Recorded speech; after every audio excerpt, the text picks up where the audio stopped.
Hello, good evening. My name's Terrence, also known as Aphrodite, and this is my wife Julie. Hello. And this is the live stream that we've been waiting to do for about 4 days, but because of load shedding and sheer exhaustion and just life, we are now doing it tonight. So I want to say a big hello to every one of you who's watching. I really do appreciate you guys taking a Tuesday evening and spending time with us talking about this topic of talking to your kids about race and racism and engaging with them in these very big conversations that we are often too scared to talk about ourselves, but we know deep down inside that we actually have to have with our kids. Can I defluff you? For just a Where, second? how much fluff do I have? You got a little piece of fluff like hanging off. It's gonna be like every time I talk to you, it's gonna be like, "Hello, Terrence." Christy's and your saying, little Christy's saying, La Crusade brand ambassadors. I mean, So if the mug fits. I don't care what mugs we use because mugs are mugs, and this is overpriced middle class nonsense, and we will never be La Crusade brand ambassadors because this is I mean, look, if they pay me for it, then yeah, fine, I'll take it. They don't have to pay me. They can just. I'll take their money. I'll take the money gladly. But I'll just take their product. But a mug is a mug, No. and the only mug my wife allows me to use on camera are these ones, Okay. which is some overpriced nonsense. A mug is not a mug. Not all mugs are equal. Yeah. It's not all mugs matter kind of conversation. This mug is a superior mug. If you're wondering why our house is suddenly at a tilt, it's because I'm having camera problems. So you probably haven't noticed until now, but this back is like, whoa, their mantle is. Yeah. Are you looking at that? The It's. wall. Wait, that's the wrong way. Okay. Tiffany says a mug is not a mug. A mug is a mug, Tiffany. Stop your nonsense. Okay. Let's be real. Let's not waste time. Let's just do some admin stuff. Can you guys hear us okay? Are we peaking? Maz says she's sending us a mug for Christmas, but I'm going to hate it. Maz, no, I'm not on board with this. No, Julie likes the most vanilla mugs possible. No way. Okay, thank you. Okay, can I just say No that ways are all mugs. Most people agree with me. Okay, Yeah, the only photos, I agree difference with you the too. only difference you can have in a mug is size and thickness, right? That's the only difference. And that, like I say, does not have bigger mugs. They don't have thicker or thinner mugs. They're not. These little handles are like impossible. I can get one little finger through, and I'm like balancing it precariously. Trim your fingers. Trim your fingers, husband. Figure fingers. it out. Yeah. Trim my fingers. So they're not the problem. I No, am. exactly. I was about to say. Okay, if you are from La Crusade and you are a PR manager for them, tell your I client. want to come near you. Tell your client to stop your nonsense. Okay. or here's a good PR thing. If you can make Terrence Mentor, of all people, say La Crusade is good, then it must be good, right? Yeah. Because he's so like about this. I don't think they're going to fall for your, what you call it, your manipulation. Reverse psychology. Your reverse psychology manipulation, babe. But, you know, Okay. I can hope because I love some mugs. Yeah, I've got enough mugs. we've got enough I've got mugs. enough some pots. No, Anything. because what happens to people? They get La Crusade pots, and it's so precious and expensive. What do they do with it? Do they bake with it? No, they put it up top, No. above it this. sits, It sits on their stove. It sits on their stove, but they never As actually a display mug. I mean, the display pot, which is the thing. Okay, we're not talking about crockery or pottery or this kind of nonsense. I realize I'm getting no support here. So we're talking about how and why you can talk to your kids about race. This is kind of a continuation of all of the conversations we've been having. Obviously, it started with the big brouhaha over diversity and inclusion in the parenting blogging space. Over the last few months, weeks, and particularly weeks, there's been more and more conversation around it. That led to a conversation about, okay, well, how do white people actually engage with this conversation? And now we kind of want to kind of laser focus it down into parenting and how these conversations should affect how you parent and how you talk to your kids. It is kind of one of the things we kind of offhandedly said in the last couple of live streams. We kind of said like, hey, this is something you need to be talking to your kids about. Anyway, diversity. So this is kind of expanding on that theme and on that idea. Okay. Anyone who mentions another thing about these freaking overpriced nonsense, I'm banning you from this live stream. I will. Tiffany, I will ban you from this live stream. I don't think Julie would let me do that, so don't worry. Okay, so I think one of the good things we did last time is kind of re-emphasize why we should be the people having this conversation, and not other people. I do think other people should be having this conversation, but why do we think we're able to actually do this? Maz is pushing her luck. You can see who the people are who are going to sit in the naughty corner of this chat. Yeah, and they know they can get away with it because I'm a massive softie. Okay, so why are we? Why us? Well, This is the question I've been asking myself for the last month, by the way. Why am I doing this? No, so I saw some really flattering stories shared advertising tonight, and you guys you've been very generous with your words. Are you still distracted by the mug? Yes. Busy bean activities. Get your Ask Aphrodite morning question mug. I can't help being awesome. I didn't think anyone would. I haven't made reference to that mug in the mornings. Okay. Sorry if you. We're back on the mugs. We're back on the mugs. Coming here to hear talk about mugs. Last thing. Every morning, Monday to Friday, I answer questions. People send questions to me during the day, and then the next morning, with my cup of coffee, I answer them as honestly and frivolously and ridiculously as I can. Oftentimes, the mug that I use when I'm drinking coffee says, "It's not my fault, I'm awesome." And I have never made reference to that particular thing on the mug, and I wanted to see if anyone notices. Busy Bean has now spilled the beans. So Also, it's my mug. It's also, it's true. It's Julie's mug. Okay, anyway. So why us? So I was saying, so people have been tagging tonight in stories, which is awesome. We love that. Mm-hmm. Thank you.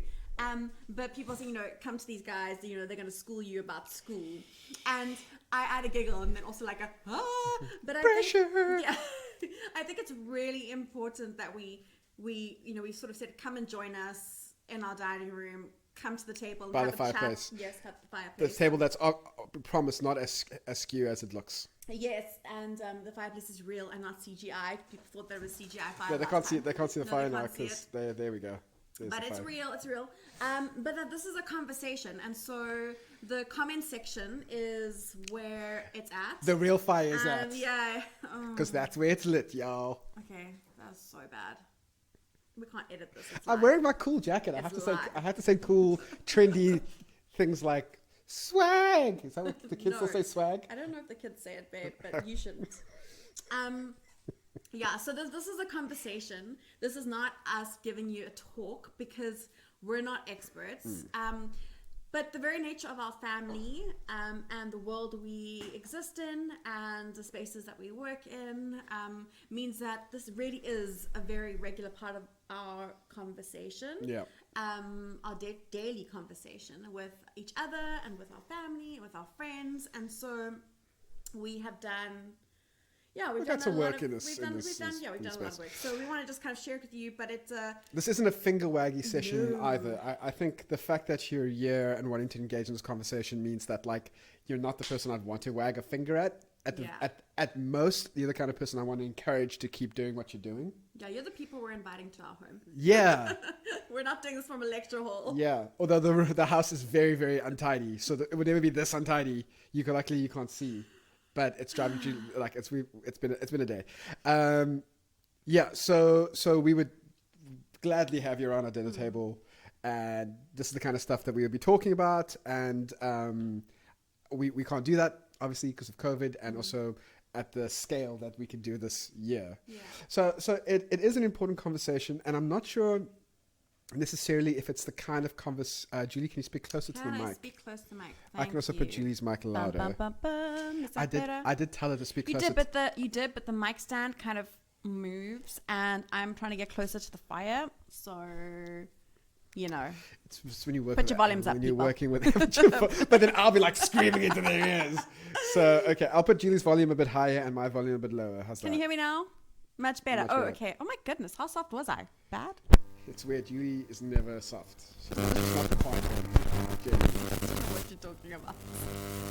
Anyway, so one of the things that came out of the conversations we've been having is that this actually is something that I think a lot of people, especially a lot of white people, actively talk about or engage in or think about when it comes to their own families and how they will deal with these issues with their kids.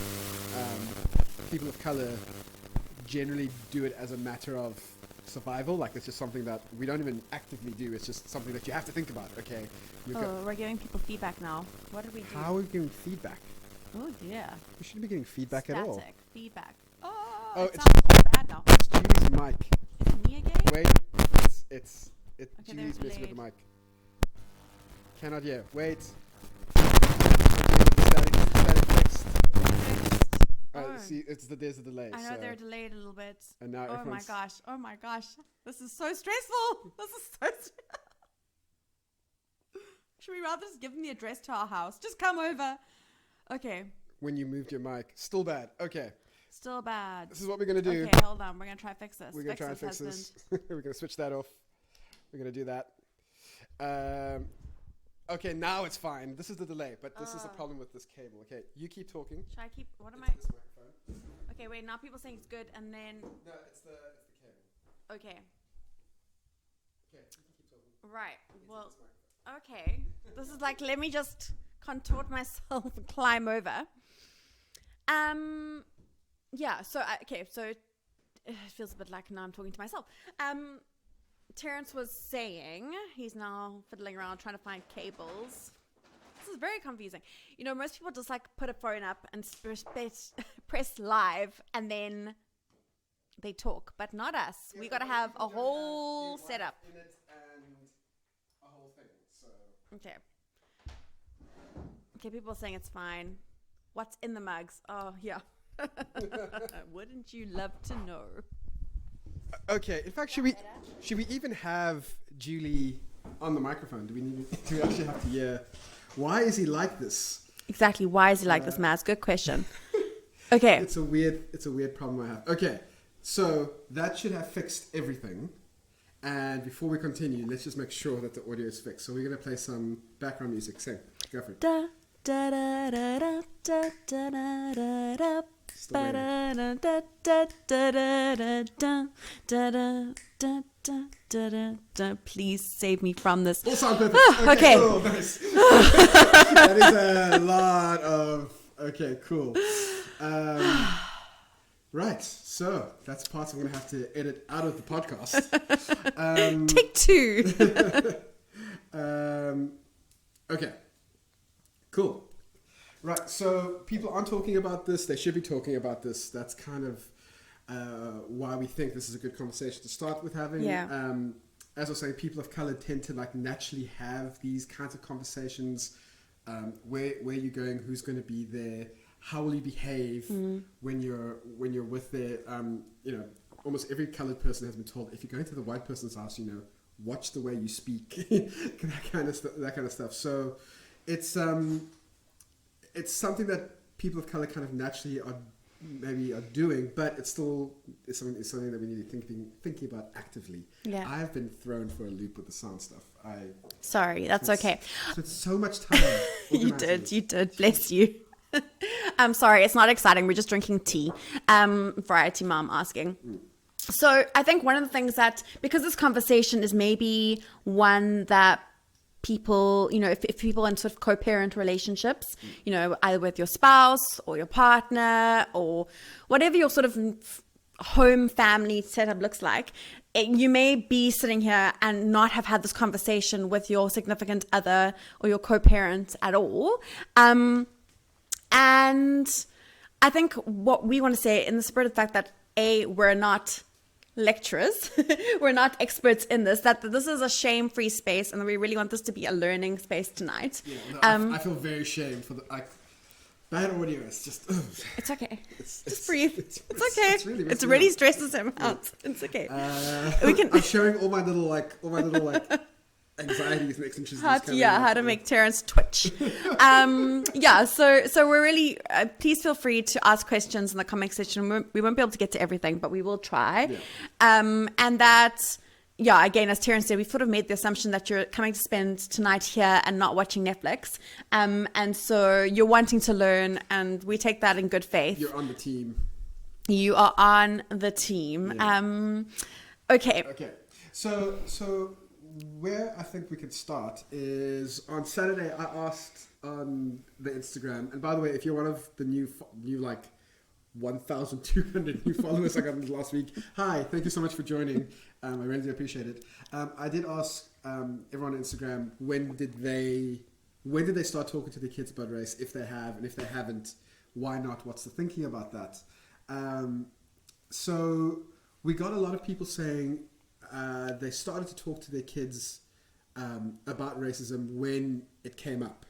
So whenever the kids asked a question, or if there was something big in the news that was happening, or their kids said, oh, some people at school were talking about this, that's when they would engage with it. And the tone there was very much like, we spoke to them honestly, but only when appropriate and when they were asking.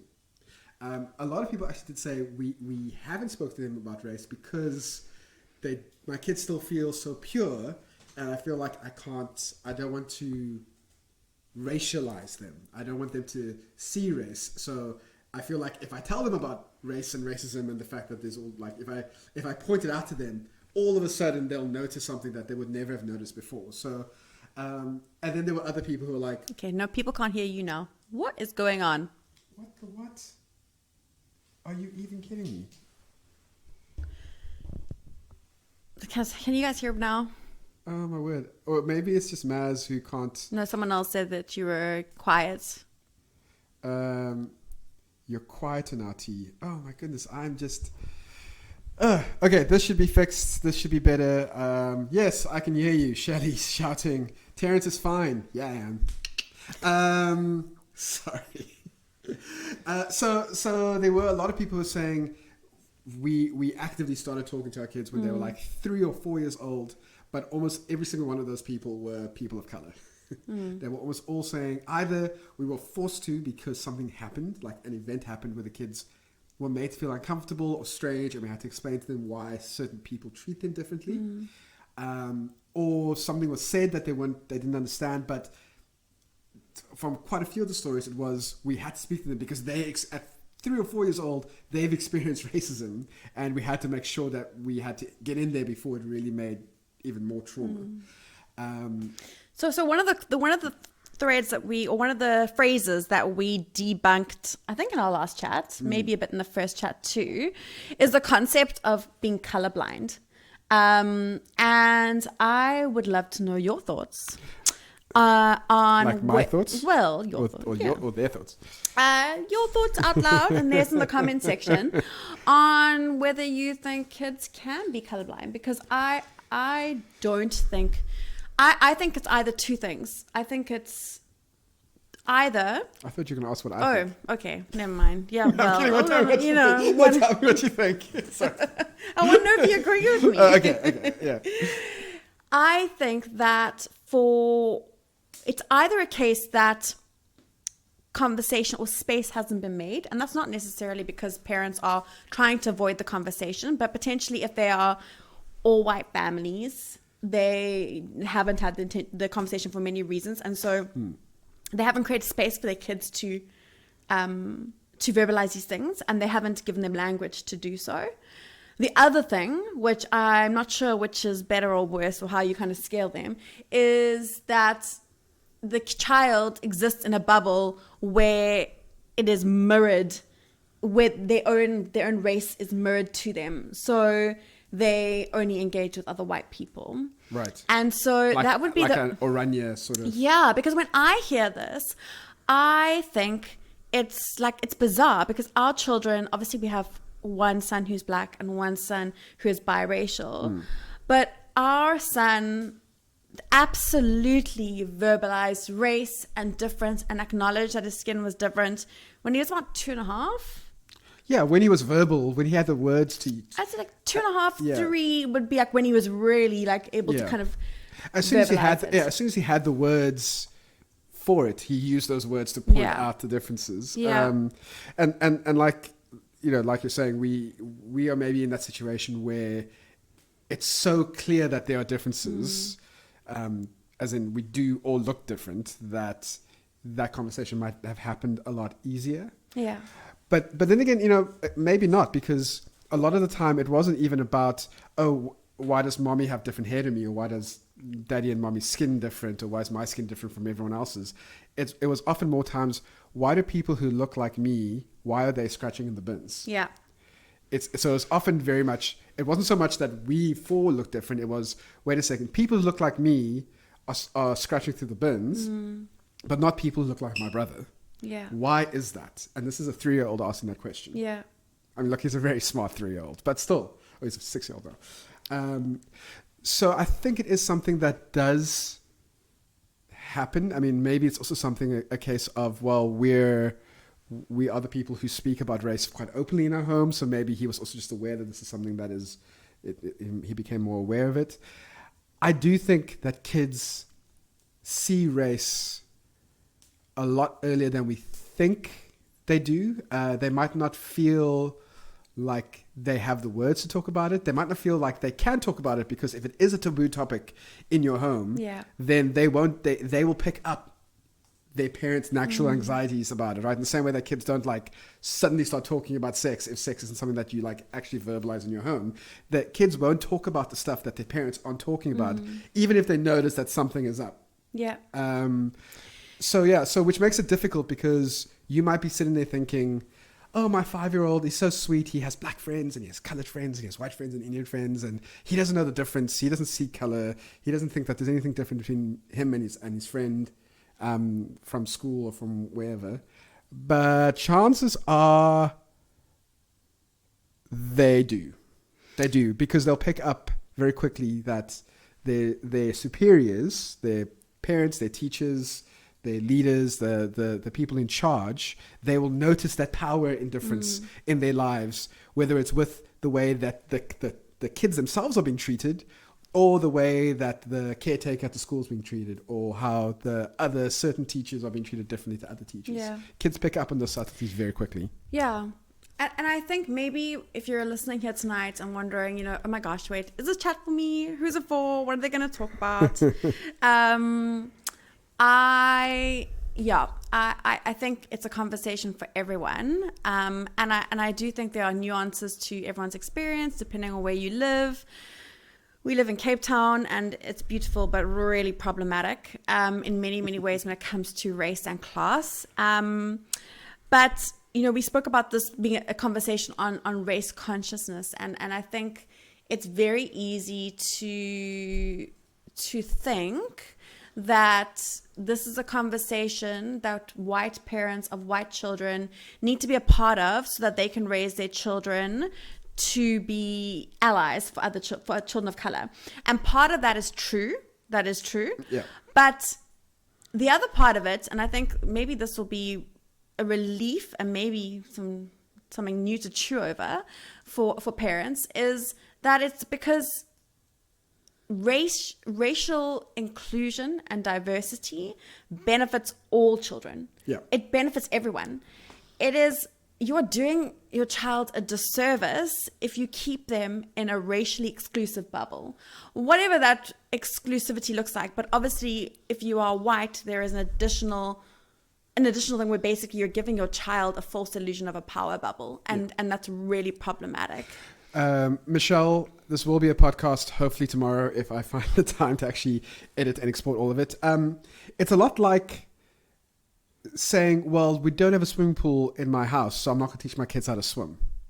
Like, you can't do that. You have to teach your kids how to swim, because they will encounter large bodies of water at some point in their life. Yeah. You can't say, well, I'm going to shield my kids, the purity of my kids, from understanding the race consciousness of this world and understanding how that racism exists, because I want them to just see their friends for their friends. And I get that impulse. You don't want to taint them with the horribleness of the world, if that's the way you kind of perceive it. But what you're actually doing is you're setting them up for failure, because there are skills that we all need to learn to be more racially aware, to be more race conscious, so that we don't have to have these conversations anymore, right? Yeah. So like if we do our jobs right now as parents, our kids won't have to host a live Instagram stream in 20 years time going, right, let's talk about parenting and race. Yeah. Because we have done the work already, and we have trained them to be more aware of how race works in the world, about the fact that race exists, even as a construct, right? Like, just as a sidebar, a lot of people are saying, look, race is just a social construct. It's not a real thing. We're all the same DNA. We're all the same kind of, on the insides, we're all the same. And that's true.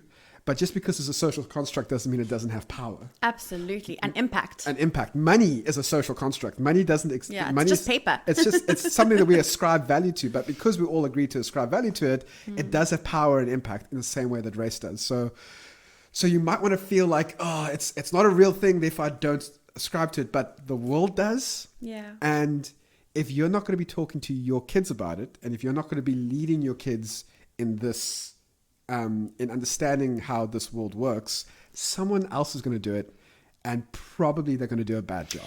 Yeah, and I think if you're really struggling with this, if you're sitting behind, you're like wanting to like type a whole bunch of like, I don't know what at us, I think this is something where it really is an inside out kind of conversation, as in you've got to, I think we sometimes underestimate how much impact we have on our children's lives. Yeah. And how much our thoughts and the language we speak, the words we use, is heard and seen and absorbed by our children.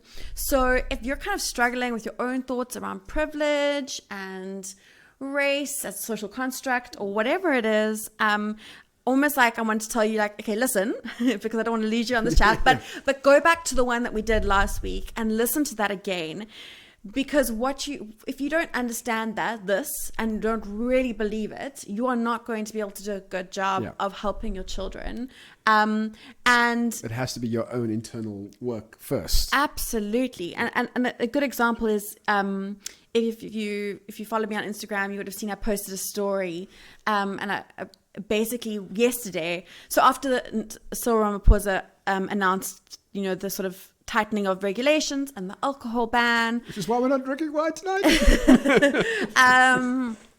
It was really interesting to see the outpouring of comments on social media. And one of the things I saw a lot from white people who definitely have unchecked issues of racism in their lives was this vitriol spewed out against the government, right? And it really is racist, but it's seen as, I'm against the government. Look at me. I'm like it's. And now, if you zoom into that home and that man is raging against the government and saying things like they should just go back to where they came from. Lots of they and us language. Yeah, this president is a baboon. They should go back to the bush, all that kind of stuff. Yeah. And probably worse, because he's now staying in the privacy of his own home. If he has children in that home, they are definitely picking up on the nuances of that language, the nuances of the wolf whistling the dog whistling that's involved with that. So can I point out that everyone really liked my swimming pool analogy. Everyone was like, it's a good one. Everyone was like, Terence, your swimming pool analogy is... it's a good analogy. It's a good analogy. So I've seen some of your questions and I've seen your comments as well. We obviously can't get to all of them, but keep discussing with each other while we talk as well. Like that'll be great. So you've got to, like, I think before because I think the easy thing, and I wrote a letter to my love saying, talking about changing schools and finding diverse communities. So we're going to get to some of those practical things a bit later. We will. But I think what the temptation is to listen to a talk like this and a conversation. Join a conversation like this, and immediately go, okay, hold on a second. Like normally we would go to Park X, but Park Y, 15 minutes down the road, got to look for a new school. Yeah, what's definitely has has more kids of color on the play park. So let's immediately go there. And that's not necessarily bad thinking, but it can be quite imposing. And it can, to people of color, if you haven't done the work as to why and how you're going, and that kind of attitude and spirit you're going to be approaching these spaces. Like, I have seen this done potentially not so well in the past, where well-meaning people trying to, like white families, and we see this a lot in spaces where people have adopted children of color, because of course the urgency to get this right is very is very real when you're raising a black or brown child. Yeah, so then kind of like run and immediately go like, okay, cool, we're going to go to like Mzoli's, which is like a well-known tourist destination in a township in Cape Town. But you go there and like you can sometimes like you can spot the white people who are like just chilling and the white people who are like, look, I'm here. Put on Kalakata. That's not the name of the song, just a heads up. That's no. But so again, this isn't finger wagging. No. But it is to say that the first step in all of this is you got to check yourself before you wreck yourself. Cool jacket alert. But seriously, it's true though. You have to like if we keep saying that the main thing is that your kids are going to be picking up on the subtleties of where your heart lies, right? Like what you truly believe and what you truly think will come out in your actions and the way you speak. And your kids are going to pick up. Why are you smiling? Because Christy said Carla Carter. Yeah, Carla Carter. So good. But yeah, absolutely. Your kids are going to, they're going to pick that up. And it's kind of like, okay, cool. So you've taken them to a black park or a black church, but you come home and you slam the government, because you haven't done the work to interrogate why black people in power enrages you. And then of course what you're basically doing then is you're raising someone saying, I can't be racist because I have black friends. Or a black child, which literally is as revolting as it sounds. So without doing the work first, you're basically just you're tokenizing a whole group of black people potentially. Where in the same way that last week or the week before we were talking about these PR agencies, not the way they can show that they're not tokenizing people of color is by having more than one person of color in charge with power in the influencer group. The same with this. You need to be doing the actual work and labor first. And also that's good for you too, because you don't want to put yourself in a situation where you're now in a community or in a group of people or in a church or a school, whatever, and you're super, super uncomfortable because you have these like, you still have these racist inclinations. It's not good for you and it's not good for anyone else. So as well-meaning as you might be, you also can't do the white savior thing. No. Absolutely. And it's very easy to pivot into the savior mode. If you don't... I'm doing this for the black people. By me being here, look. Or it's like, let's invite, Tando to your party, Johnny, but Tando is the only black child at your kid's birthday party, because you haven't thought, hold on a second, like, how's Tando going to feel coming into our home and being the only black child and having everyone's head turn because he stands out, so you're well-meaning on your part because you want to include Tando, who's your child's friend, into your party. But what are you inviting him to? Or what's his mom going to feel like when she comes to your home and she sees not one sign of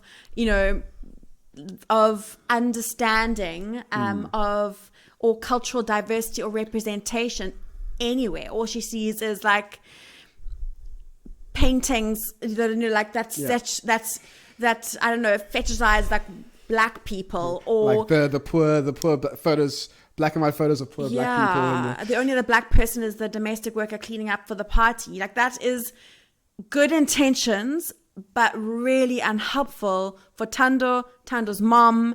Probably your for you child, too. For you, because now you're awkward because you're going to realize, because you're going to see how she's awkward and Tando's awkward. And so again, let's just I just want to re-emphasize something I said in the last live stream, and I think in the one before. If you're in this live stream, more likely than not, you're either doing the work already or you're further on than we are. So again, we love your conversations. You also do have to give yourself space to maybe get it wrong. My worry is by saying these things, you might be like, okay, I can't do any of this because I might, if I get it wrong, I'm really going to damage people. Like, unfortunately, this is one of the situations where you have to do the work, and part of the work is getting it wrong, learning how you got it wrong, refining the process a bit more, and continually doing better and better and better. and it might be that you have a party where there's only one black child and you feel that discomfort and that awkwardness, and you might start to get more. You might need that catalyst. Is what I'm saying. But don't be afraid of trying. Absolutely, and I agree. But I do think, okay, so first of all, you're here. Step one, you're listening. Good, check. I do think that, again, this is why I think about it as parenting from the inside out, really doing heart and inside brain work on yourself first, which doesn't have to require you uttering one word from your mouth. It can literally start, if you're on this live, the assumption is that you have some internet access.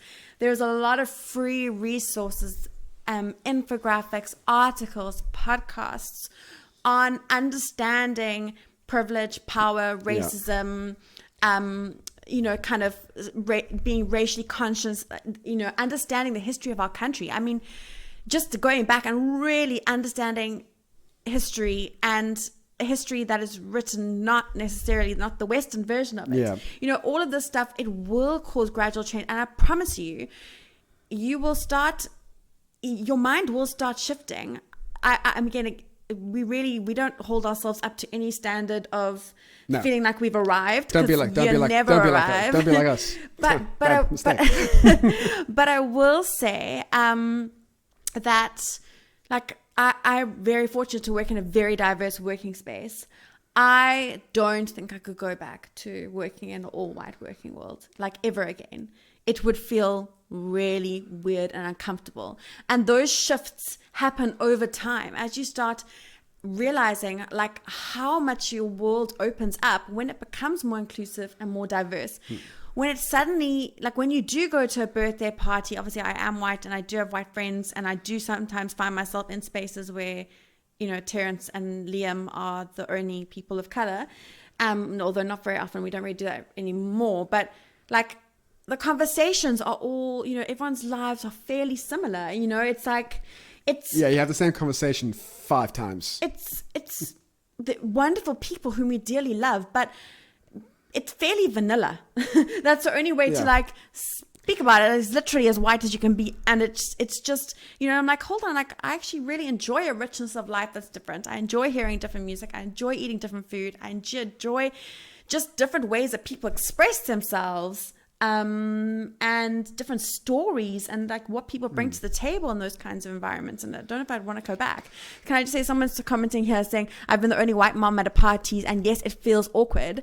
And someone else going back, I think someone else, one comment up was, I know it felt, if I'm assuming a woman of color, saying, yes, I know it felt horrible going to friends' home and being the only non-white person.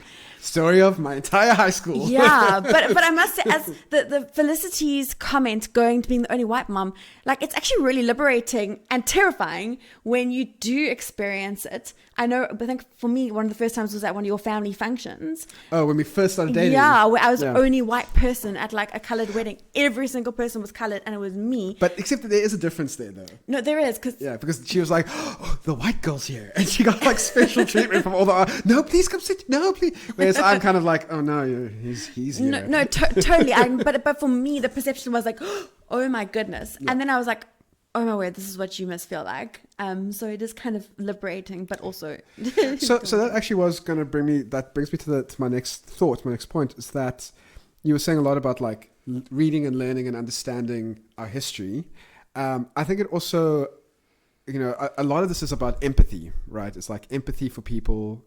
You're doing stuff to them. I know. Sorry, I'm just checking comments. Oh no, I've just done the same thing.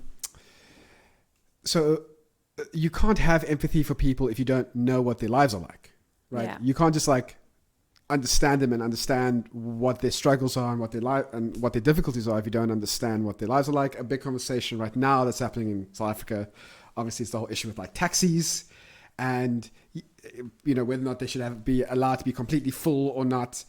And there are reasonable. That's a whole conversation that has reasonable arguments either way, but a lot of the stuff that I'm seeing is white people who have never been on a taxi before, didn't know that a gachi is someone who, like, gets you in, didn't know the name of the guy who gets you into the taxi. They've never had to queue at a taxi rank at 5 o'clock in the afternoon in the rain to get home. They've never done these things, and yet they have these like very particular opinion about the people who take taxis and about the taxi industry.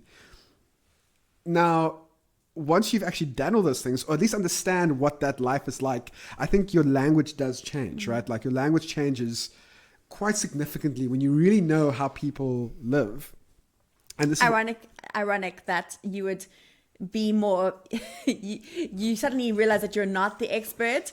Although you acknowledge, the more you know, like, you having used taxis quite frequently in your youth, you acknowledge that you're not the expert, and yet what we saw in the comments in Facebook yesterday was people who I'm almost can guarantee and put good money on to have never put a foot in a taxi are very much the experts on how much window ventilation is required in England, and like what the difference between 70% and 100% actually does to people's lives. And it's like, well, no, you don't know how any of this works. And I haven't taken a taxi in at least a decade, so I mean, I definitely don't know but I do at least have some experience where I can go, okay, I know how absolutely awful it is to take a taxi. It is not even a Weinberg to Claremont taxi. It's an awful experience, and that changes. Again, you might disagree with what the government says or what the rules are, but the way you talk about the issue changes because you have true empathy and understanding for those people. Now, those people in this country happen to all be brown and black people, so this is where it all kind of ties in.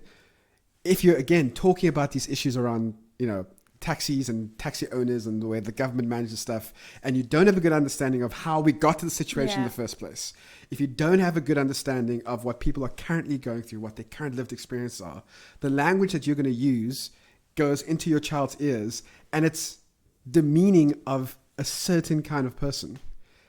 And then you go and say, well, we've never spoken to our kids about race. They don't see color. Like they do. They do, because they've heard you speak about people of color in derogatory ways, in ways you didn't even realize. Absolutely. And we know our children are sponges in so many other ways. It's so easy to, and yet we are very quick to think that they would not be perceptive around race and class and social issues and issues of justice. And I really think they are. And I think those conversations can be uncomfortable, but they don't have to be. They can be really liberating, actually. It's up to you how uncomfortable they are. If you, and again, I think this is a sign of where you're at. If you are uncomfortable with talking to your own child about the reality of racism and race in South Africa, you need to ask yourself that question. Like, why? Why am I so uncomfortable about this? And what are you uncomfortable with? Yeah, what is the thing that you're uncomfortable with? And sorry. No. I think because I know people obviously, coming tonight, I'm assuming mostly an audience of going parents. At this for 45 minutes. Oh my goodness, exactly. Okay, so I think we've convinced you that this is an important conversation to have. Oh my goodness gracious. So I'm wondering whether, we've spoken about starting at home, starting within yourself as a parent. And also, once I would say, if you live in a home where you co-parent with someone, that you should be sharing and making sure that if there's any grappling work that needs to happen there, both of you have to be doing the grappling. Yeah. And I would potentially consider doing that behind a closed door and not with little ears hearing, until you kind of figure out how you're going to. Yeah, I mean, well, look, if you've got a racist partner, that must be a really hard thing. So I don't think I've got any advice on what to do there. Then you might have to have conversations with your kids on your own. But ideally, you want to be bringing your partner on board with you for this conversation. Yeah. And then I really would consider that, again, before you jump to action, that you consider doing an audit of your life. And an audit sounds like a very fancy way of saying, like, really just look at it, but don't just look superficially. Well, you have to hire a race accountant. You can hire us. We'll be your racial sensitivity auditors. Oh no, we'll be the worst at that. But I mean, it can. So there are temperature gauges that you can check that kind of show where you're at, baseline, and then maybe show as you start to change. I mean, for example, as you're shifting, I'm sure so many people who have been online when these conversations in the last few weeks in terms of the parenting, blogging and online space, I bet you if they looked at their histories, their feeds, if they looked at their They're like- stories, it's like a they're tone seeing shift. a tone shift, Yeah. right? Which is a really great thing. We stopped posting about puppies and like rainbows and like lingerie shoots, and we're seeing stories, and we're seeing Who's posted about lingerie shoots? go away. Lots of people apparently it's a thing. Okay. Not my thing, but you know, if it's Should your be. thing, should go be, do it it. should be your thing. No one wants to hear about anyone's thing right now. But but yeah, I mean, so you've seen that shift. You're seeing the stories. What you might find is that you've chosen to start following new people, probably a lot more women of color as they've been sharing their stories. I know I've been hitting the follow button a lot more. I've been getting a lot of people following me. Yeah, and I'm hoping it's because, you know, of these conversations. Absolutely. So that's a good positive shift. And then you'll probably find that your internet history has started shifting as well. Maybe you've heard a phrase like white fragility. What did that mean? You know, I don't want to look like a dum-dum on social media, so I'm going to go to I'm gonna check Google. it. Or someone said something and it kind of made my feelers go weird for the first Yeah. time. And I'm not quite sure why this person's saying this particular thing about the government makes me feel uncomfortable Yeah. now. Yeah. Let me go and check it Yeah. out. These are all very good and exciting things. Yeah, and then I would go and look, if you have a bookshelf, I'd go and have a look at your bookshelf. I think that's a really good in your home kind of gauge. Go and have a look at the authors and see how many of them are white and how many of them are people of color. And, you know, how many of them are South African, but I won't hold that against you. Yeah. Although I would encourage you because we have some incredible local authors. Except when it comes to writing humor. We have no black humor authors in this country. Sorry, this was Terrence's story. This is I for the heard last him 2 years. ranting about this For the last morning. 2 years, we have not seen. Anyway. so Maybe look through your Netflix feed and Yeah, see what you've watched. what shows are are there, you Are there shows watching? that have a good representation of people of color, or is it like the person of color is like the sidekick in the back you see for 2 seconds? Like, how are people of color portrayed in the shows you watch? Absolutely. This is why I watch Brooklyn Nine-Nine. This is your excuse. You can't go wrong with Brooklyn Nine-Nine. So then I would start there, and then I would go, okay, hold on a second. So let's look at our family. So if you know, not everyone has mixed race family, and again, there's nothing wrong with that at all. But you might look, okay, who in my family? Do we have any people of color? Do we have any in-laws? Has anyone married into the family that's a person of color? Okay, yes or no, and you can start rating yourself along that. Then I would look at the places that you occupy. So thinking about the last, okay, I know lockdown makes it difficult, but in the last year, who, before you even look at your work and things that you can't control, look what you can control. Who has been in your home? Yeah. You know, who has been in your home? And people, are they people of equal power to you? Or are you counting your domestic worker as a person every single week and giving yourself a point? Yeah, no. Like, you have to be real about this stuff, right? And there's a practical. You have like, derailed this entire conversation around Because, Brooklyn Nine-Nine. I just want to say. because you can't go wrong with the 9-9. Oh my gosh. 9-9. Also, the Too only much show, energy. The only show with a great Terrence. It's the only show that has a great Terrence. Anyway, It's spelled the same, isn't it? It's spelled the same way? I don't think we've seen his full name yet. Oh, okay. Anyway, so what I was going to say was, I used to help Arise. It's an organization in Cape Town that supports families in Hedeveld. Hedeveld, thank you. They host an annual adoption conference. That's part of the work they do. One of the many things that they do is support adoption, or at least adopted parents and adoptees. They host an adoption conference to help prospective adoptive parents work through a lot of the issues that they do. And we do a big talk about race, adoption and race. And one of the things we get people to do is we give them a whole bunch of pieces of paper, different color pieces of paper, and we tell them, right, assign one color to your race. So if you're white, make sure you have oranges, right? Okay, so orange is your race color, and then there's all the different colored pieces of paper. And then we go through this. We say, right, in the last 5 weeks, of all the people who have visited your house, of the last 10 people who have visited your house, what color were they? And you put the pieces of paper down, and then you can physically see, okay, of the last 10 people that weren't family that visited my house, 10 out of 10 of them were white. Then you don't have a problem. Okay, well, what about church? If you think about the people at your church who you interact with the most, what demographic are they? And again, you have a physical representation. Oh my word, these are all the same colors. And if you're starting to see that these pieces of paper are all the same color, whether it's in your home, in your church? Who are you having lunch with at work? Yeah. If you are in a place where you are able to hire people, if you're in a business where you have some power in that regard, what about the last 5 people you've hired? Yeah. Who are you when you're playing sports? If you do play sports, who, like your social events, what is the demographics of your social events? Because here's the real skinny: if you aren't spending time in spaces where people of color are, you can't get to know them and you can't become friends with them. Yeah. It's physically impossible. Okay, so it seems like kind of obvious, but there's a lot of people who actually don't realize it. Yeah. They haven't done this audit that you're talking about. And I think it's unfair to expect your children to do it without you doing it, especially those of you parenting young children. Because again, I think many of us, especially those with little children, we dream of creating homes where our children will bring, their friends back and we'll get to know their friends and family. But if we are, maybe we've thrown our kids into a super diverse school because we see the need for diversity, but we look at our orange pieces of paper and they're in abundance in our lives. We're not creating safe spaces to cultivate those friendships. So we need to be mindful of that. And we need to be mindful of what I call, it's well known, but I refer to it often, is, our locus of control. So what is in your control as a parent and what is not in your control as a parent? And Can we, because we're about to run out of time. Oh my gosh, on a locus of control. That's what I'm saying. This is a big idea and I don't want you to rush it because we're about to run out of time.